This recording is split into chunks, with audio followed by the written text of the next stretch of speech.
So I'm here today to speak to you about the way the fascists in DC are attacking higher education and K-12 education.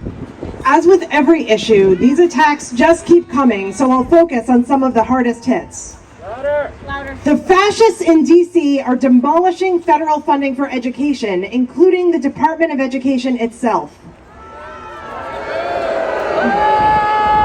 This means cutting funding for teacher training, for educating disabled kids, for financial aid for college students, for tutoring, and for so much more. Louder. Pell Grants, named for and sponsored by former Rhode Island Senator Claiborne Pell, are a key target for cuts that hurt our students and our state's legacy. And they are demolishing funding for research, too. Research grants aren't gifts. They are contracts between the federal government and universities. Contracts that make possible developments like GPS, LASIK surgery, and cancer treatment. They want to prevent developments like these in the future. Are we going to let them? The fascists in DC are denying immigrant and foreign students access to education. This means raiding elementary schools to imprison children, barring the most promising young people from around the world from coming to the U.S. to contribute to our future and their own, and even interrupting the education of college students already in the country. Even Secretary of Education Linda McMahon has acknowledged that international students benefit our country, but the fascists in DC aren't interested in those benefits. They are interested in denying the possibility of a better future. Are we going to let them? The fascists in DC are destroying access to knowledge, banning books and lessons that teach our young people how to think critically about history, tell the truth about the reality of inequality and oppression in our society, and expose students to diverse and relevant perspectives.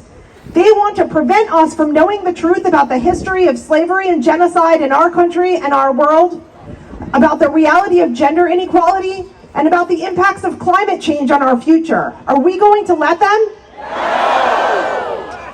So what does this devastation mean for us here in Rhode Island? Let's consider a few examples.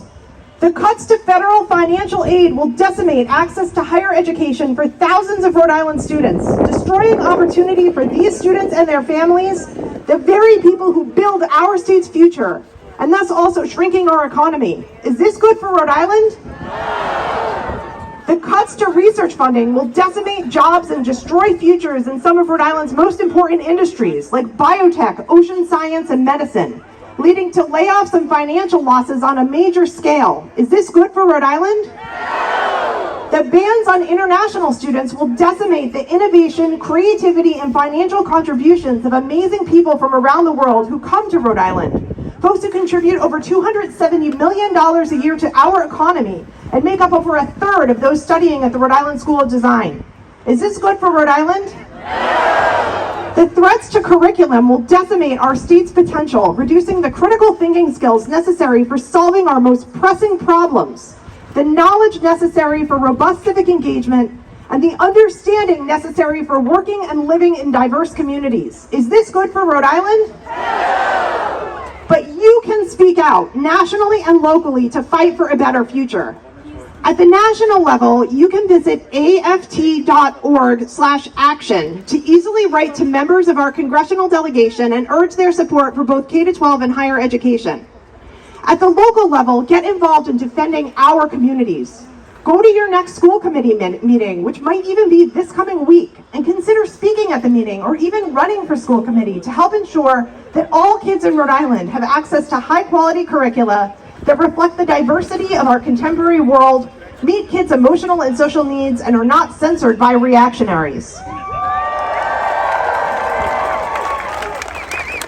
And pay attention this summer and fall, because if the anti-education folks in DC get their way, we will need voices here in Rhode Island asking our state senators and representatives to ensure that students don't lose access to higher education when Pell Grants are cut or federal aid is withheld, and to ensure that our state senators and representatives know we expect them to protect educational opportunity and curricular options here in our state at the K-12 and higher education levels.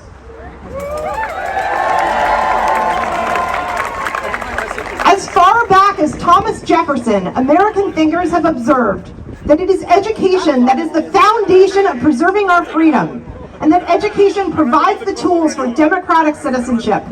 This is why the fascists in DC want to control education. Because by controlling education, they control our minds. It is our job not to let them. Are we going to do our job? Thank you.